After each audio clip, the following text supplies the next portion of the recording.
વિદ્યાર્થી મિત્રો, પાર્ટ 1 પૂરો કર્યા બાદ હવે આપણે unit number 6 I love you teacher એનો પાર્ટ 2 જોઈએ. આપણે જોયું હતું કે 1896માં હેલન કેલરને જે સ્કૂલમાં એડમિશન મળ્યું હતું ત્યાં વાત કરી હતી આપણે કે ત્યાં પહેલી વાર એને પોતાના મિત્રો બનાવવાનું શરૂ કર્યું હતું. એ કેમ્બ્રિજ સ્કૂલમાં ગઈ હતી, બરાબર. ત્યાં પહેલી વાર એને મિત્રો બન્યા હતા. અને ત્યારબાદ હવે જોઈએ આપણે સ્કૂલમાં આગળ એના સ્ટડીમાં કેમ આગળ વધી છે. I begin writing poems and stories. ત્યાં મેં કે વાર્તાઓ અને કાવ્યો લખવાનું શરૂ કર્યું. બાળકો, કલ્પના કરો કે એક અંધ વ્યક્તિ અને એક બહેરી વ્યક્તિ જે હજી માંડ બોલવાનું શીખી હતી, એ છોકરી કાવ્યો અને વાર્તાઓ લખવાનું શરૂ કર્યું. બાળકો, બહુ મોટી સિદ્ધિ કહેવાય આ. Shortly before my examination I lost my father. Shortly before my examination મતલબ મારા પરીક્ષાના થોડા સમય પહેલાં જ મારા પિતાનું અવસાન થયું. Although emotionally disturb I did my best in the examination. બાળકો, અલ્ધો અને ધો એ બે શબ્દ સિમિલર કહેવાય. બેના મતલબ થાય જોકે, અને અહીંયા કરાય ગુજરાતી એનું છતાં. વિરોધાભાસ કહેવાય. ઇંગ્લિશમાં આપણું ફંક્શન છે ડિસ્ક્રાઇબિંગ કોન્ટ્રાસ્ટ. ખાસ ધ્યાન રાખજો, મોસ્ટ ટાઈમ્પી ફંક્શન છે આપણું એ ડિસ્ક્રાઇબિંગ કોન્ટ્રાસ્ટ. હવે જો આખા વાક્યનું મિનિંગ શું થાય કે જો કે ભાવાત્મક રીતે હું એકદમ કેવી હતી, હું અસ્વસ્થ હતી, ડિસ્ટર્બ હતી, છતાં પણ I did my best in the examination. મેં પરીક્ષામાં ખૂબ જ સારો દેખાવ કર્યો. My teacher could not accompany me to the examination hall. મારા ટીચર મને ત્યાં પરીક્ષા ખંડમાં સાથ આપી શકતા નહોતા.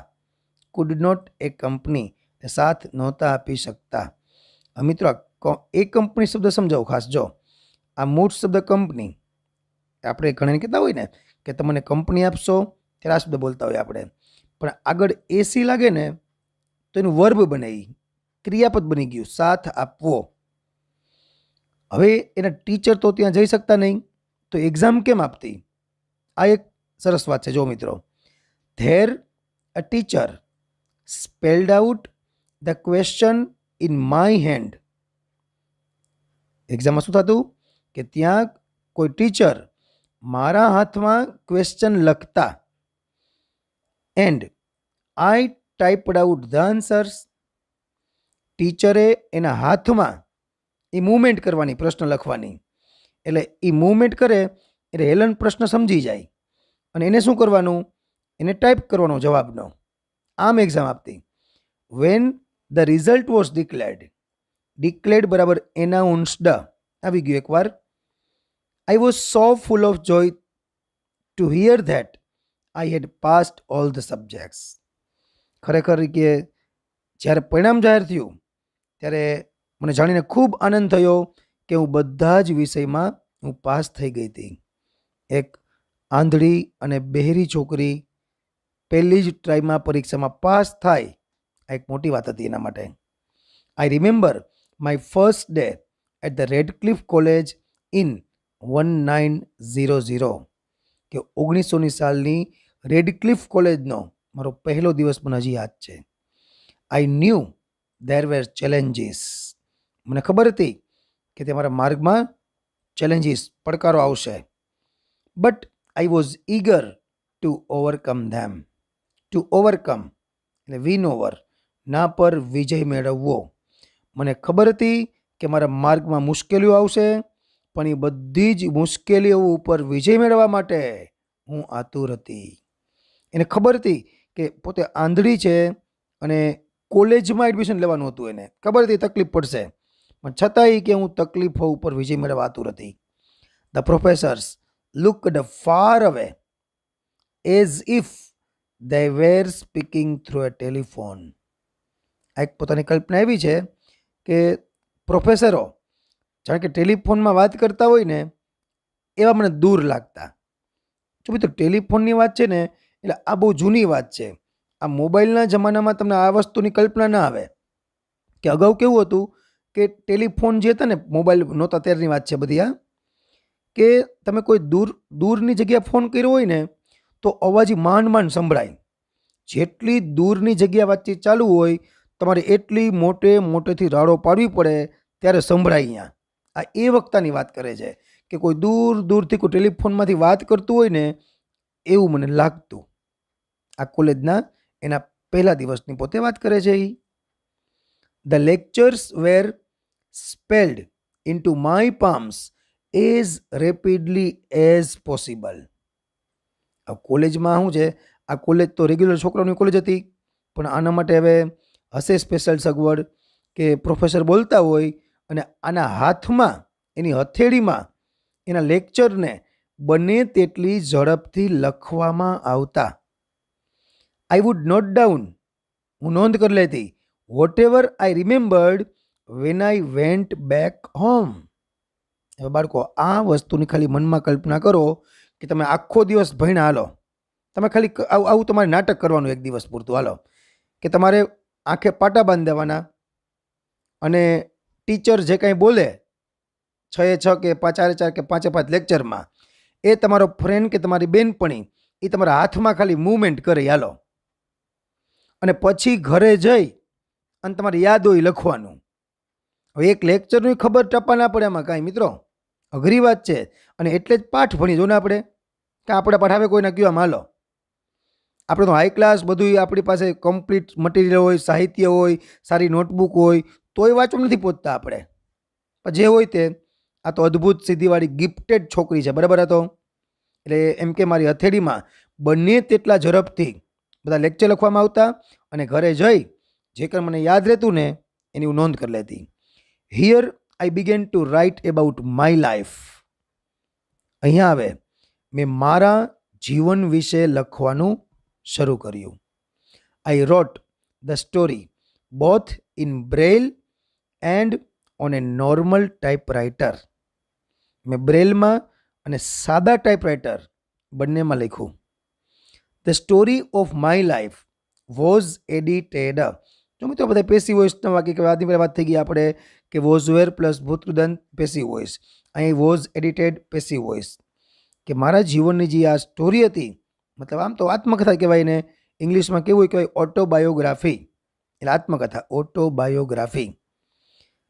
Was edited by John Macy. John Macy નામના વ્યક્તિ દ્વારા એની જે સ્ટોરી હતી ને આત્મકથા એનું સંપાદન કરવામાં આવ્યું.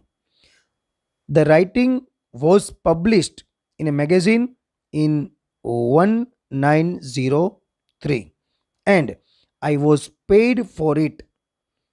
આ જે મારું રાઇટિંગ હતું એ રાઇટિંગને હવે પ્રકાશિત કરવામાં આવ્યું. શેમાં? In A magazine. કઈ સાલમાં? 1903માં. અને મને તેના માટે પૈસા પણ ચૂકવવામાં આવ્યા. I was paid. I passive voice. We the blind are is indebted to Louis Braille as mankind to Gutenberg. કે માણસ જાત છે, આખી માનવ જાત એ ગ્યુટેનબર્ગનું ઋણી છે. એવી જ રીતે અમે આંધળાઓ છે ને એ કે એ લુઈસ બ્રેલના ઋણી છીએ. લુઈસ બ્રેલ એટલા માટે કહે છે કે બ્રેલ લિપિ આવી, બરાબર, એ બ્રેલ લિપિને શોધનાર છે લુઈસ બ્રેલ. હવે એને જે શોધ્યા કે ટેકનિક કે આંધળાઓ પણ વાંચી શકે, બરાબર, તો એના માટે ખરેખર અમે ઋણી છીએ. ઋણી કેટલા છીએ? કે માણસ જાત જેટલી ગ્યુટેનબર્ગની છે. તો આ નામ પાછું નવું. તો મિત્રો ગ્યુટેનબર્ગ એટલે કોણ? તો પ્રિન્ટરનો શોધક ગ્યુટેનબર્ગ છે. પ્રિન્ટરનો શોધ, પ્રિન્ટરની સૌપ્રથમ શોધ ગ્યુટેનબર્ગે કરેલી હતી. તો એમ કહેવાય કે માણસ જાત છે ને એ ગ્યુટેનબર્ગની ઋણી કહેવાય. કે પ્રિન્ટરના હિસાબે જ આપણે બધા આજે સારો અભ્યાસ કરી શકીએ છીએ. આ તમે ખાલી કલ્પના કરી લો છો એકવાર કે પ્રિન્ટરની શોધ ના થઈ હોત તો આપણું એજ્યુકેશન કેવું હોય. બસ ખાલી કલ્પના જ ખાલી કરજો ને, બાકી લાંબુ આમાં તમને આઈડિયા નહીં આવે કાંઈ. આગળ જોઈએ આપણે હવે. On 28th June 1904 I graduated from the Radcliffe College.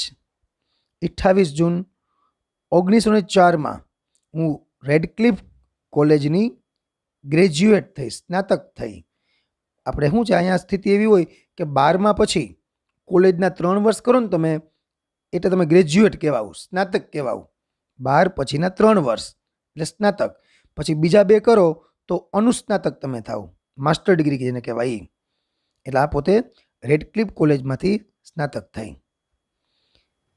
I felt proud that, મને ગર્વ શું હતો કે I became the first deaf blind person to earn a Bachelor of Arts degree.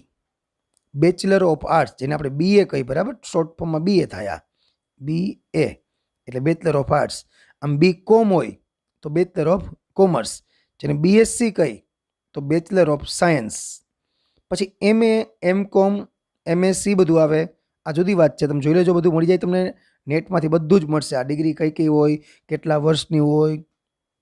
આગળ જોઈએ આપણે આમાં કે હું રેડક્લિફ કોલેજની હું પહેલી ડીફ બ્લાઇન્ડ એટલે કે હું બધિર અને અંધ એ પહેલી વ્યક્તિ હતી BAની પદવી પ્રાપ્ત કરનારી હું. I began to feel that, મને એવું લાગવા માંડ્યું કે I must educate people on ways to help the blind. મને શું લાગ્યું કે ખરેખર આંધળા લોકોને વિવિધ રીતે મદદ કરવા માટે હવે મારે લોકોને છે ને એ કે એજ્યુકેટ કરવા જોઈએ, જાગૃત કરવા જોઈએ, કે ભણાવવા જોઈએ કે ખરેખર એ લોકો બ્લાઇન્ડ લોકોને કેમ હેલ્પ કરે. આઈડિયા આવી ગયા શું કે કર્યું એને કે લોકોને જાગૃત કરવાનું. શાના માટે? અંધ લોકોને મદદ કરે તેના માટે જાગૃત કરવાનું નક્કી કર્યું એને. My prime goal in my life was to spread awareness. મારી જિંદગીનો મુખ્ય ગોલ હવે એ કયો હતો કે ટુ સ્પ્રેડ અવેરનેસ, જાગૃતિ ફેલાવવી, રિગાર્ડિંગ એટલે બાબતે, કઈ બાબતે?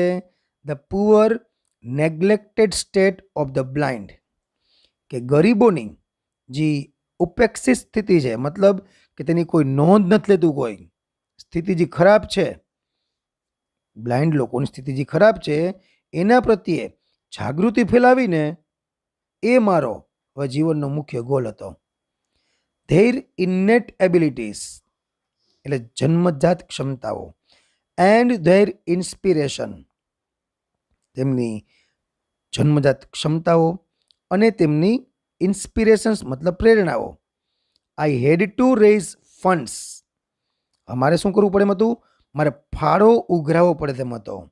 Not only to sustain a living for myself, ફાળો શેના માટે?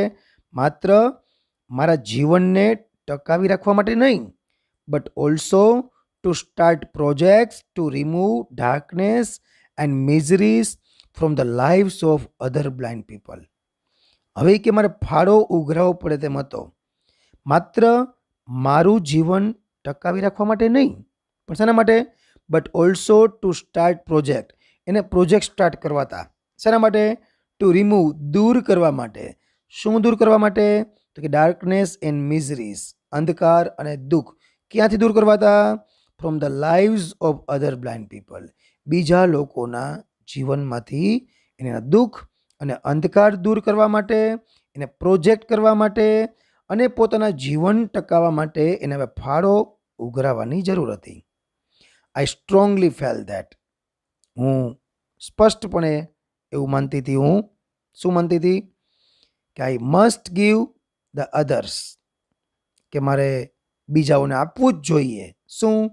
Vote I had gained from my teacher Anne, કે મારા શિક્ષિકા એન પાસેથી મેં જે કાંઈ મેળવ્યું છે ને એ મારે બીજાને આપવું જ જોઈએ, એવું હું દ્રઢપણે માનતી હતી, કે દ્રઢપણે હું વિચારતી હતી કે મારા ટીચર મને જે કાંઈ જ્ઞાન આપ્યું છે ને એ જ્ઞાન હવે હું બીજાને આપું, એવું પોતાના મનમાં હવે આમ નક્કી કરે છે પોતે. હવે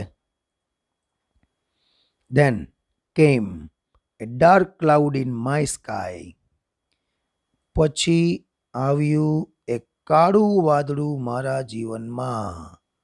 પછી એક કાળું વાદળ મારા જીવનમાં આવ્યું, મતલબ કહેવા શું માગે છે કે પછી મારા જીવનમાં થોડીક હવે મુશ્કેલીઓ આવી, એમ કે જો I was deeply કન્સર્ન્ડ about that, મારા જીવનમાં જે મુશ્કેલી એવી ને તેના વિશે હવે ખૂબ ચિંતાતુર હતી હું. My teacher's eyesight is worsening day by day, મારા ટીચરની જે દ્રષ્ટિ હતી, જોવાની ક્ષમતા હતી, એ દિવસે ને દિવસે વધારે ખરાબ થઈ રહી હતી. હજુ મિત્રો વર્ષ આ શબ્દ મસ્ત છે, જોજો ખાસ અહીંયા. આનો મૂળ શબ્દ છે બેડ એટલે ખરાબ, વર્ષ એટલે વધારે ખરાબ, અને વર્સ્ટ એટલે સૌથી ખરાબ. આ પોઝિટિવ, કમ્પેરેટિવ અને સુપરલેટિવ. હવે વર્ષ શબ્દ છે વર્ષ, જો એ વર્ષને લાગ્યું ઈએન એટલે એનું વર્બ બન્યું. એ વર્ષને ઈએન લાગ્યું એટલે શું બન્યું એનું? એ વર્બ બન્યું, ક્રિયાપદ બન્યું. આ થાય વધારે ખરાબ, તો આ થાય વધારે ખરાબ થવું કે વધારે ખરાબ બનવું, એવો મતલબ છે આનો. એટલે મારી ટીચરની જોવાની ક્ષમતા હતી એ દિવસે ને દિવસે વધારે ખરાબ થઈ રહી હતી. હવે એઝ એ રિઝલ્ટ, પરિણામે she could not see clearly, હવે તેઓ સ્પષ્ટપણે જોઈ શકતા પણ નહોતા. શી વોઝ બ્રેવ, તેણે કેવી હતી? બહાદુર હતી, હિંમતવાળી હતી. Enough to fight against Har problem, કે તે સમસ્યા સામે લડી શકે ને એટલા બહાદુર હતા. બટ આઈ વોઝ સોરી, પણ મને દુઃખ હતું. દુઃખ શેનું હતું? Because she did not heed to her problem of her eyes. To heed to એટલે ના તરફ ધ્યાન આપવું, પણ નકાર વાક્ય છે, ધ્યાન ન આપવું. મને દુઃખ એ વાતનું હતું કે તેણીએ પોતાની જાત પ્રત્યે જરા પણ ધ્યાન ના આપ્યું. પ્રશ્ન, એનો પ્રોબ્લેમ કયો હતો? હર આઈસ. અને ઇન્સ્ટેડ, તેને બદલે શી કન્ટિન્યુડ ટુ હેલ્પ મી, પોતાના પ્રોબ્લેમ જે હતો આંખનો, એમાં ધ્યાન આપવાને બદલે તેણીએ મને હેલ્પ કરવાનું ચાલુ રાખ્યું. એટ લાસ્ટ, છેવટે, my teacher lost her eyesight completely, છેવટે મારા ટીચરની દ્રષ્ટિ સાવ ગઈ, મતલબ સાવ દ્રષ્ટિ ગુમાવી. એન્ડ બીકેમ બ્લાઇન્ડ ઇન 1935, 1935માં તે વન થઈ ગયા. શી સેક્રિફાઇસ્ડ હર આઈસાઇટ ફોર મી, જો સ્પષ્ટપણે સ્વીકારે છે કે તેણીએ મારા માટે જ પોતાની દ્રષ્ટિનું, પોતાની આંખનું બલિદાન આપી દીધું. What a great sacrifice it was, ઉદ્ગાર વાક્ય કહેવાય અને એક્સક્લેમેટરી કહેવાય, કે આ કેટલું મહાન બલિદાન હતું. If she had not supported and encouraged me to learn, કે જો તેણીએ મને શીખવા માટે પ્રોત્સાહન અને ટેકો ન આપ્યો હોત તો I would not have enjoyed the beauty of the world, તો હું દુનિયાના સૌંદર્યને માણી શકી ન હોત. હજો મિત્રો, આ ખાસ રચના છે કે આ ઇફ વાળું વાક્ય છે. અહીંયા ઇફની બાજુમાં આને કહેવાય પૂર્ણ ભૂતકાળ, અને સામે આવ્યું વુડ હેવ પ્લસ ભૂતકૃદંત. મિત્રો ખાસ ધ્યાન રાખજો, ટોપિક બહુ મસ્ત છે આ, પણ અત્યારે તમને નહીં શીખવું. હું આ ટોપિક તમારે શીખવો હોય ને તો આપણો બેઝિક ઇંગ્લિશ ગ્રામર પ્લેલિસ્ટમાં, ફરી કીધું, નોટ ડાઉન કરી લો પહેલાં. આપણું પ્લેલિસ્ટ છે, એમાં બેઝિક ઇંગ્લિશ ગ્રામર તમે જોજો, અને એમાં પરફેક્ટ ફ્યુચર ટેન્સ તમારે જોવાનો. પરફેક્ટ ફ્યુચર ટેન્સ એ ટોપિકમાં, આ ટોપિક બહુ સરસ રીતે અને ડીપમાં સમજાવ્યો છે. તમને આગળ કામ પણ લાગશે, ખાસ જોઈ લેજો, બરાબર. આ ફંક્શન પણ છે, પણ તમે એમાં જોઈ લો, મજા આવશે. I can not think myself apart from her, સરસ વાક્ય, જો કેવું મસ્ત વાક્ય. I can not think myself apart from her, હું મારી જાતને તેનાથી અલગ હું વિચારી પણ નથી શકતી.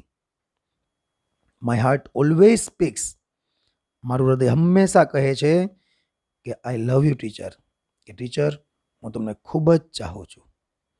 બાળકો, આ હતી આપણી હેલન કેલરની બચપણની કહાની.